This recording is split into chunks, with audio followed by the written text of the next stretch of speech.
Testing, testing, testing.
Hey guys, how you doing?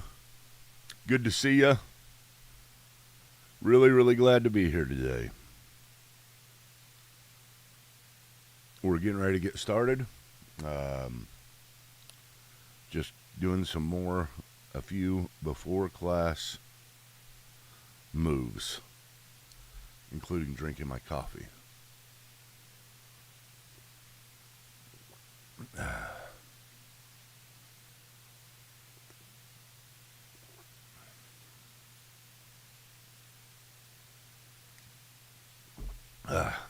Okay, drinking my latte with hazelnut and vanilla. We called that a Lindsay latte because that's what my sister Lindsay would always order at the Credo House. Well, she always ordered it anywhere she went.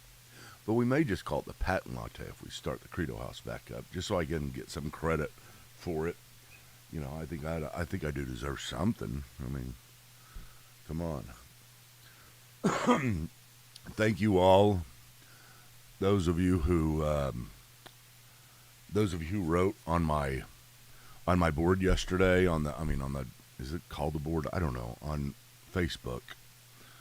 And I thank you all for your sympathies about my mother. It was a very big surprise for her to pass yesterday. We didn't think she would for another probably 20 years. We really didn't, because her mom lasted so long. But it was those of you who know the situation, you know, it was also a very good thing in a very real way. I mean, she was very different. She was trapped in a bed. She was trapped in herself. She was trapped in her body. She had the spirit. Your body is a window through which the spirit views the world, and her window had been foggy and broken for a long time, and she wasn't able to express herself. She was there, but she was different. We will miss her. Thank you all for being kind and saying, I can't believe how many comments I got. Can't believe how many people, you know, that are able to come there and express their kindness. I mean, just so many people knew my mother. All you who went to she was your teacher. There's so many of you, including all my friends who at John Marshall, whenever I was there, had her as a teacher. So it was a very special thing. Another thing that was just as a side note, it's pretty amazing that, what was it, Friday, that I cried about her, that I was very surprised about because I'd told the story so many times. And then I read that note yesterday, and literally while I was reading the note, right after, that's when she passed. So it was very interesting how it all worked out. I don't know why it would work out that way. I haven't been able to find out any kind of divine reason to get excited about, but at the same time, it is an odd thing, especially since since I did cry, and it's the first time I cried about it in a long time, and I just couldn't help it. Cried a lot yesterday, of course, after we found that out and we all got together. But anyway, that's it. We're getting ready to get started. Thank you so much. We've got session 17. No, 18. Excuse me, 18. Oh, here's a picture of her, just in case you want to see. Let's see if you can do it. That is my mother. My beautiful mom. That's how she looked 2006, right before she had her aneurysm. And so that mother is very different than, let's see here. I might get in trouble from my sisters for showing this. I already am, but I already posted it on my Facebook. But that mother from here, let's see here. Let's go from that one. That's my mom and dad.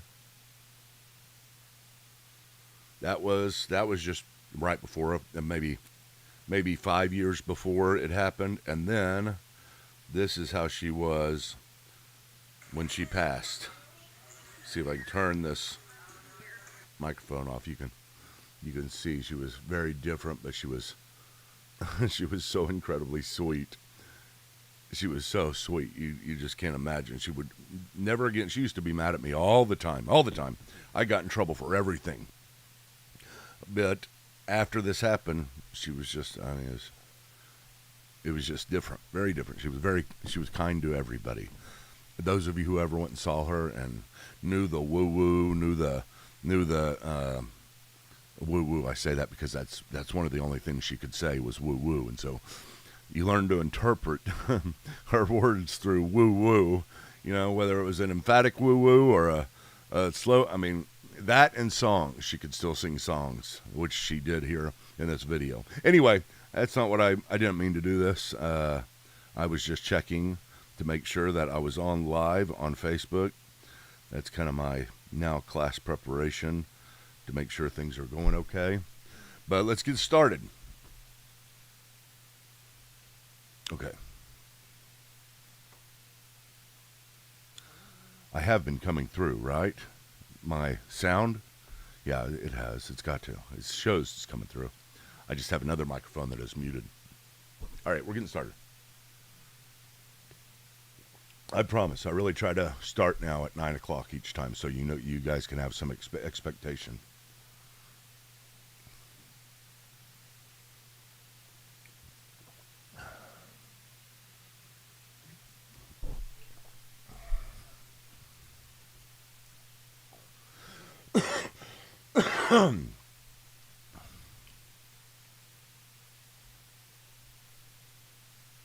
Welcome to the podcast. This is session number 18 of our Through Theology in a Year of Theology Unplugged broadcast.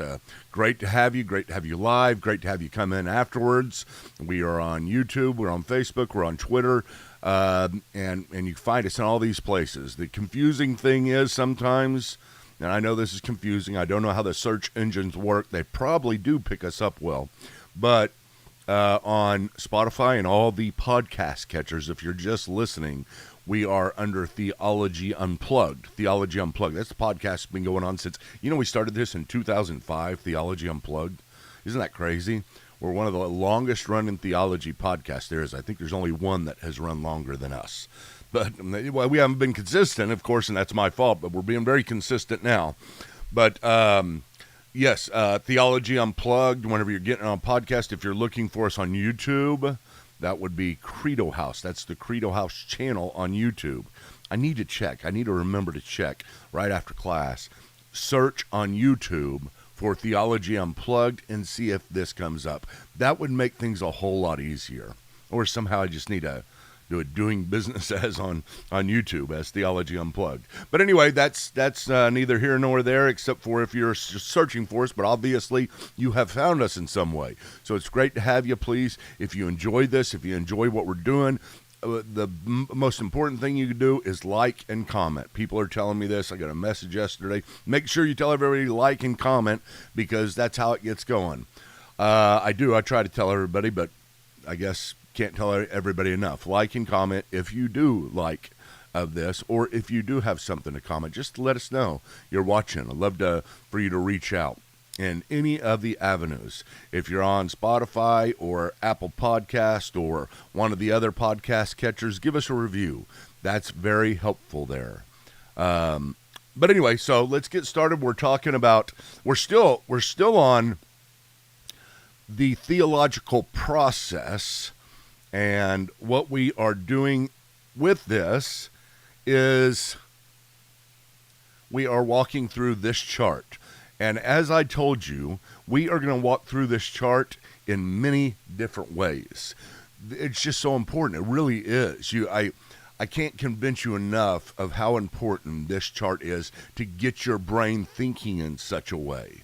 Because we spend, as Christians, the majority of our time in the Bible, one way or another.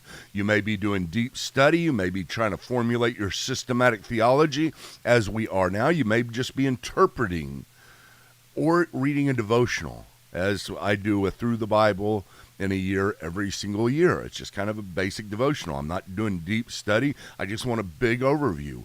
But at the same time, I have to have my brain thinking in such a way that the Bible, the most important source of our theology, which makes it the most important resource that we go to for life. It really is. When we talk about the Scripture, it is, whenever you handle it, I mean, it should say handle with care. Be careful, not because it's holy, not because it has some type of aura about it, not because it has a power in and of itself, but because the words written in, what you believe about them, that they are the words of God, they can affect people in so many different ways and structure your entire theology one way or another. And as I showed 2 times ago on Friday, how we can short circuit this process and automatically think that since the Bible is the Word of God, it automatically applies to us. It has some magical power, some magical aura. That's not true. It's just not true.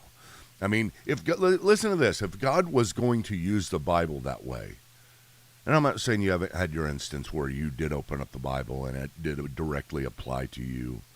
I think there are times that I've seen and I've heard that God blesses us in spite of our methodology rather than because of our methodology, but he's not blessing the methodology. But that would be very rare. Okay, more often than not, it can mislead you to where you take the Bible and you use it as this magic book approach. You don't do this systematic theology. You don't pull in all the different resources we're going to be talking about during this entire this entire first part of Through Theology in a Year, called Prolegomena, the prologue to theology, the first little chapter of the book of theology that comes beforehand that we've got to read. But if God was going to use it that way, if it was going to be this magic book approach where the context didn't matter, the history didn't matter, what was going on at the time didn't matter, it was just inspired and kind of God overrode the original intent, and now he has an intent just for you. So you have this reader response hermeneutic saying, God, speak to me today about my marriage. Speak to me today about whether or not I should take this job. And you open up the Bible and you look, that's magic book stuff. It's not good. If he was going to do that, you don't need a Bible. I mean, just have the AI now just say, give me a random sentence. It'd be the same. I mean, if God's gonna take things out of context and use it in such a way, just use that. Use the billboard whenever you're driving down the street. You see, it doesn't work that way. I mean, maybe we would want it to. I don't know. I kind of like knowing what's going on, knowing the context, knowing the big picture. But if he was going to do that, he doesn't need a Bible to do that. He can do it any way, with any words, on any page, on any billboard, on any TV, wherever he wants to do it. So this is we have to take the Bible through its proper It's proper process of understanding, and that's what we're doing here. Okay, so let's get back to this. This is what we've been looking at, this chart, where you start in the bottom left and say, what did it mean then? Then you go to the top and you say, what does it mean? And then you go to the bottom and say, how does it apply to us? That 3-step process is the process we have to take it through. And then once we begin, it's kind of like this, and I said this last time, I think this is great, the way to look at it, but you have a guy here on the bottom left, the ancient guy that looks like he's straight out of the Bible, and then the guy on the top who looks like he's been stripped bare of any cultural context. You don't know where he's from. It's just plain Jane guy. And then the guy on the bottom right who is now dressed up for today. He's got a suit on. He looks like he's from today. He got a suitcase. So you've got this 3-step process, and we're taking it, and we're going from clothed to unclothed to clothed as we find the principle, as we go back and we say, what is the big picture principle that we are trying to find if the Bible teaches such? And so we have to take it through this process. And so what I'm going to do now is I'm going to start taking it through this process. And as I said before, we'll probably spend another 3 or 4 weeks on this, because I want to keep on giving example after example after example, because that's the way to drill it into your head. I don't do this just to spend time, just to have a side subject that I'm teaching on here. I do it because it's that important. As we move forward, as we go through this entire year of theology, and you ask the question, well, what's this theology thing about you're listening to? And the people say, what method does it use whenever it's going through theology? How do you, what is the process that he takes you through? How does he know this is true? How does he know this is what should be taught? That kind of stuff. You at least have a process. You say, here's the process that he goes through. And then you can agree with the process, or you may not agree with the process. You may not end up saying this process is correct. You may look at this process and say, no, that doesn't work. I don't like it. Well, let's talk about it. Let's figure out why it doesn't work. There's all kind. This is assuming a particular, what's called, listen, it's called a hermeneutic. A hermeneutic. This is assuming a certain hermeneutic. A hermeneutic is the method that you use in interpreting something. There's lots of different hermeneutics. And yes, right now I'm just presenting one. It is sometimes called the historical grammatico. Sometimes it's called the I just like authorial intent hermeneutics, because that says it all. We're getting to what the author originally intended so that we can extract the timeless principles and apply it to today. So this is what it's called, but there are other ones. There are allegorical hermeneutic. That's more but the problem is every other hermeneutic you present to me, you say, Michael, I don't want to use this method. I don't like it. Well, what's your alternative? Tell me. And I'm telling you, every other alternative you present is simply magic book stuff. That's all it comes down to. I don't know of any other hermeneutical method to take anything through. The Bible, the Constitution, a text you get from somebody. This is the natural way in which we do it. And God he's a very natural God in a way. I mean, yes, supernatural, but at the same time, he created this world. He created this earth. He created how we do things, how the human mind works, how we interpret each other. In the garden, he had an original intent. And let me tell you something, we're sticking to that original intent. This is the way that he has created us. And he said, you know what he said about it? He said it is very good. That's that, and it'll be that way for all eternity. I sincerely believe that throughout all eternity, once we get to the new earth and begin to do everything we're going to do there, where we don't have sin, I guarantee we will still be using this method. Seriously. Why? Because it's the one God created. We mess it up because of our lives and trying to apply the Bible directly to us, having a bent in our mind that pulls us to the situation as we want it, our desire to see things according to our desire, to have theology according to our desire. But this is the way that God originally intended it. So we're doing it. Well, like I said, we'll be doing it for all eternity. You say, Michael, what do you mean we'll be doing this for all eternity? Yeah, we will be doing theology for all eternity. I guarantee it. I just hope that whenever I get there, I have taught theology well enough that I can keep on teaching theology, because that's what I want to do. That's what I want to do. I'm gonna fill out my application right whenever I get there and keep on doing this. And what I'm saying by that is this: we will forever be learning. God is infinite. We are finite. We have got a gap of knowledge base that is eternity, that is infinite, unstopping between God's understanding of the world and our understanding of the world, and we could never, ever get to God. We would never get to understand things the way he does, because he is God and we are not. But let me tell you something. We will be learning all our lives. We will be putting together our systematic, and this is very controversial. I didn't mean to start saying this, but I think we will have in heaven disagreements. Not sharp disagreements where, we separate from each other and we don't like each other, but disagreements, because that's the way God created. Disagreements are not sin. What is sin is the way we think about those disagreements and what they do to our relationships. But disagreements themselves are not sin, so I don't see any reason why in eternity these disagreements will cease. They're good because they sharpen us, they push us. There's not going to be a book that's given to us in heaven that says, okay, here is the book. Read it from beginning to end. It has all the right answers to everything.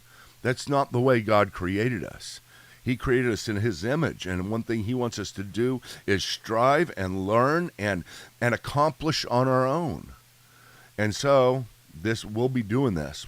I predict this method will still be the method we are using in heaven, or something like it, maybe a refined, much better method.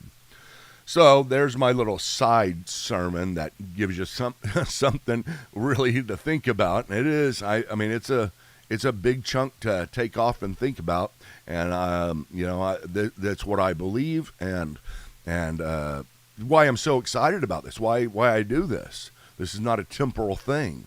This learning is not temporal. It is not something that we say, oh, well, we'll know everything once we get to heaven, so why bother with this stuff? We'll all know the same amount. We'll all know how to do things. We'll all have the same personalities. We'll all have the same bents, the same passion. That is completely wrong. I don't see that at all. You would have to give me a reason to believe that. I'll give you a reason to believe this. This is because this is the way God created it, and it is very good. Unless you can tell me, unless you can show me why it is that disagreements have to be sin. Not that disagreements are sin, but disagreements have to be sin, rather than the very good that God created. It's kind of like saying in heaven, God, I didn't mean to get into this, but it's kind of like saying in heaven, will we all be able to slam a basketball? That was my dream. I never got there. I could get my hand, this far above, but my hand is so small. Look how small my hands are. I could not palm a ball, so I could not do it. I couldn't slam it with two hands. I thought by the time I was 30, 35 years old, I would be able to do it, because I kept on trying. I didn't try that hard, obviously, but I never was able to. But that's one of my reoccurring dreams, is that I get to heaven and I can slam a basketball.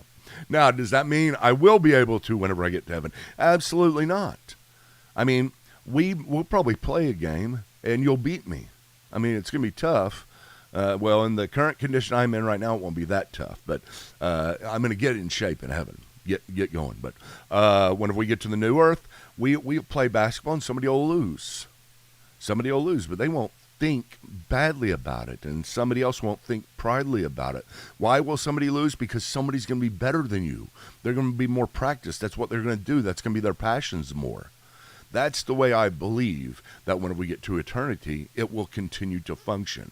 All you're doing in eternity is extracting the sin and the pain and the tears and the death.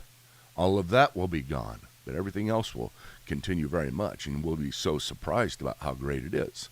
So all of that to say, here's the methodology we're using. We're going to continue to use this methodology. Now let's go to the examples. And I promise from now on, once we're doing this, I'm going straight to the examples and I'm moving through them. And tomorrow we'll start with the 10 Commandments. Okay, so let's start here and let's go to my first example. And I had planned on this being a short example because it's a good one. Greet each other with a holy kiss that we talked about last time, how that is extracted into being kind and accepting of one another, and then it gets put back into our culture as a handshake or a fist bump or a bro hug, that kind of thing. It expresses the same thing, expresses the same principle. Now, here's one I use this one not because I've got the answer for it, but I think I do. I think I understand it. But because it's a good one that shows a lot of confusion, shows right here what it looks to be dressed up in the author's day. What is this passage dressed up like in the author's day? And it has got a weird dress that we don't understand. It's got a weird way of doing hair. We don't, literally, but it's got a weird shoes we don't understand. It's like that all the stuff, all the baggage that is tied to this, it's hard for us to understand. Therefore, it is hard for us to extract what is the timeless principle only if there is a timeless principle. There is not always a timeless principle, but in this one, let's see here. It's a passage, 1 Corinthians chapter 13. I'm not going to go through the whole passage because I'm just going to express the clothing type thing. God, that really works out. The clothing thing that we're trying to undress. No, that doesn't work out too good. Okay.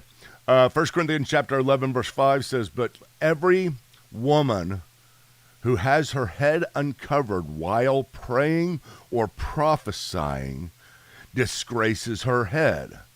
For she is one and the same as the woman whose head is shaved." Boom. Whoa. That is crazy. We have to really, you look at that and you say, I don't have a clue what that means here in Oklahoma, America. I don't know what that means wherever you're at. You probably don't. If you lived in the Middle East, this wouldn't be a great hurdle to get across. There wouldn't be a great chasm that we have to build a cultural bridge across. But that is for Westerners. We don't know what this means. It's confusing to us, so we have to get into the culture. We have to research and try to figure out what is going on, because we do not know what it means for a woman to have her head uncovered while praying. What does that mean? And why does it disgrace her head? And how is she the one and the same with a person whose head is shaved, who we don't even know what that is? But here's what we do, right? We begin to do our research. We go back to these books. All of these books back here, you research the internet, you watch YouTube, or you go to the books. I prefer you go to the books because they're a little bit more established, but there's lots of good podcasts, lots of good things you can go to help understand this. But what does it mean? Well, from the culture of the day, here's what we can say. Now, there's even more controversy about this lately, but I'm not going to bring up that controversy, but it's incredibly interesting. It really is. One of these days, I'll do a podcast on just this passage and what some of the proposals are for it, and you'll really, really be able to see how weird the clothing is that this passage may be wearing that we have to take off. Again, probably not the best illustration. But, okay, so what does it mean for a woman to have her head uncovered? Now, the best we can say right now is this. Whenever a woman has her head uncovered, it is basically you have a covering over your head, and you can relate this because a lot of you all know what it's like, or you have kind of thought through some of the stuff that they do go through in the Middle East, and how a woman is always covered all up. Just her eyes are seen, and her whole body from head to toe is covered. Now that expresses a couple of things. Number one, whenever a woman takes her hair and shows other people, shows other men, what happens is that is a provocative move. It is something that, like today, it's like a provocation from a woman who is showing herself too much. So we can do that in our day in different ways. But in this day, whenever somebody had their head uncovered, what it was, and this is just the best we got. I mean, I know that this is the case, but whenever a woman has her head uncovered, it is a provocative thing. Now, while she does this, she disgraces her head, for she is one and the same as the one whose head is shaved. Well, what does that mean? Well, I think this makes sense. I mean, the women in that day, again, as you go through the background commentaries, as you go through and understand culture of the day, women who had their heads shaved were temple prostitutes. They were the ones who hung out at the temples of other gods and prostituted themselves. The world's oldest occupation, as some people have said. This has been going on. And in this day, they shaved their heads. You may have thought, well, that's not very great, but there's reasons for that. There's a lot of reasons for that. Whenever you being a prostitute, you would shave your head. And I think it sounds counterintuitive to what I'm talking about here, but it's actually not. It actually fits right in with a woman having her head shaved. But in this day, whenever a woman came to church, let's say you're living in this day, and just trust me on this right now. I am saying at first that I might be wrong, but I don't think I am. But just trust me so that you can see what this looks like. A woman comes to church. She has become a Christian. And her and all her buddies have become Christian, all the other women. And they come to church after sitting and talking with their friends about Christianity. And they say, wow, can you believe this? Jesus has accepted women just like he has accepted men. And there's no difference between God's love for a man and for a woman. This was something that was very freeing of the day. They weren't second-class citizens anymore. That's how they were thinking. Of course, this is true. Of course, Christianity shows that we are all what we would call ontological equals, in the sense that in our essence, who we are all equal with each other. And so this was a very liberating and freeing thing for women of the day. Wow, can you believe this? We have been freed. We are on the same level as the men as far as God's love for us.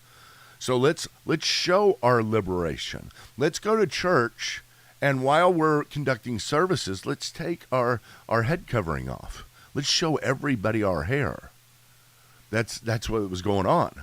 So they were showing everybody their hair, therefore giving a provocation, a sexual provocation. And Paul was saying, hey, don't do that, because if you do that, you're just like a prostitute. So basically, Paul is saying it's still expressing the same thing. You still need to have respect. And here's why. Because if you are a woman and you have your head covered and you are with your husband, then what you are basically doing is saying, there are parts of me I only show my husband. And that's what it expresses in that day. And so whenever they would uncover it, one thing they would also be doing, besides sexual provocation, is disrespecting her husband. And basically saying there is no, while I am equal in my essence, I think what God is saying is that we are equal in every single way. I know this is controversial, but just hang with me and just assume that I'm right. They were basically liberating themselves from the headship of their husband as well. So there was two things, sexual provocation and liberation from the headship of her husband. And they were saying, we don't need this anymore. And Paul comes in and says, whoa. You still need it. I'm not saying you're not ontologically equal, but what you're expressing here in this culture today is not good. And it doesn't accurately represent what the Christian family is like. Paul said that the man is the head of the wife, and the wife needs to remain in submission to her husband. Again, if I'm right, then what we have here is you have a twofold situation. Them liberating themselves from their husband, and second, giving sexual provocation. So what does this look like then?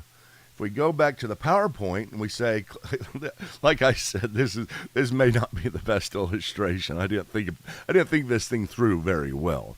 But I mean, I've already got myself deep into it. So you've got the culture of that day that clothes these principles in some way, and that is with the head covering and with the submission to their husband or the liberation from their husband. And then whenever you unclothe it, what you have is the basic principles. And what I mean by this, of course, is what are the basic principles, if anything, is being taught? Well, I think something's being taught here. I think it still has meaning.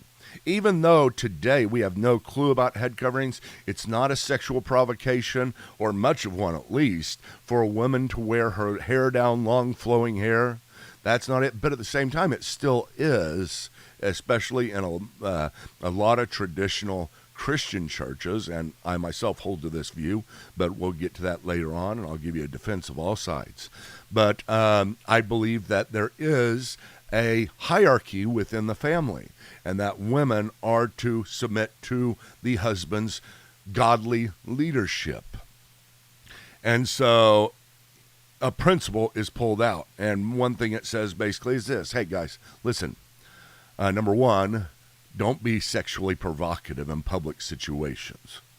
And number two, continue to express and show your respect for your husband and your submission to him.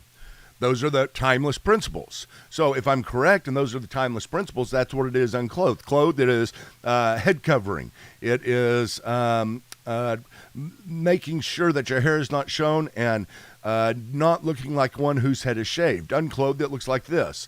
God says, do not be sexually provocative in public situations and continue to submit to your husband. I think both those are one and the same, really, of course, as I presented it. Now we say, okay, how does this look today? Whenever we clothe it, whenever we go to the third step, if we're correct that there is a timeless principle, we have extracted it, now we have to clothe it again very literally for today. What does that look like? Well, like I said, today, the hair being uncovered is not a sign of sexual provocation, nor is it a sign of submission to your husband, at least in the West. And somebody may ask, well, should we clothe it back up that way?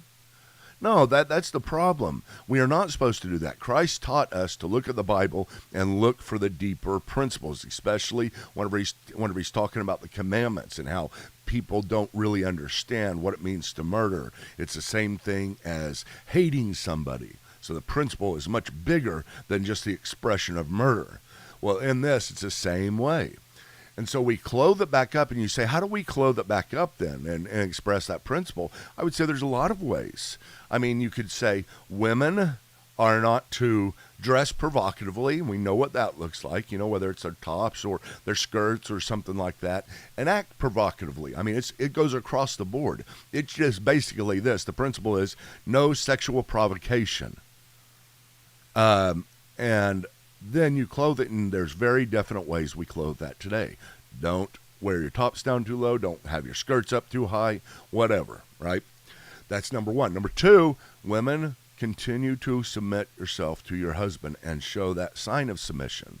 Now, I don't think the sign of submission is the most important thing, but if there is a sign of submission, just like there was in that day, they kept their heads covered, showing their submission to their husband. Today, we do have ways to express that, and one of those ways is maybe a wedding ring.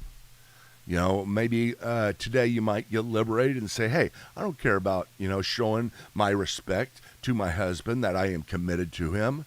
I'm going to get rid of the wedding rings. So there's ways in which our culture clothes this back up, and it does have application of identical principle proportion, just not identical cultural expression proportion. So that is taken 1 Corinthians passage. There's a longer passage about this, but in 1 Corinthians chapter 11, we didn't go into it deep in detail, but I'm just using that as a base example because it's easy to use, and it makes at least basic sense, even if people do not agree with my interpretation of it. I think it's hard to disagree with it, but you'd have to take another kind of this weird approach, but like I said, I'm not talking about that right now. But anyway, so I hope this has been beneficial for you. I hope that we have we have made progress in our understanding. Like I said, tomorrow we're going to start with the 10 Commandments, maybe go through first 3 or 4, maybe the first 4, the first grouping of them. That would probably be good, but we'll see. Thank you all so much for coming. Thank you once again for, if you like it, liking the show. If you commenting. I would love to hear from you. I'd love to hear from you in the chat. I would love to hear from you in a comment on Apple Podcasts. Whatever way you can do it, that would be wonderful. Also, another thing is I want you to go to credoministries.org. Credoministries.org is the umbrella website ministry that shows basically everything we're doing and shows how to get to different places. We are in the process of updating this, but that's where it's at right now. And then you go to here. This is my Patreon, and this is how I get supported. If you like what I'm doing, and you want extra stuff too, lots of extra stuff, please become a patron of any level. $3 or $100 a month. I need this in order to survive. This is the primary way I make my living right now. So please consider becoming a patron if you believe in what I'm doing. And please, again, subscribe and click that bell that shows when I'm coming live every day so you can be reminded, and comment. So thank you all once again for showing up. And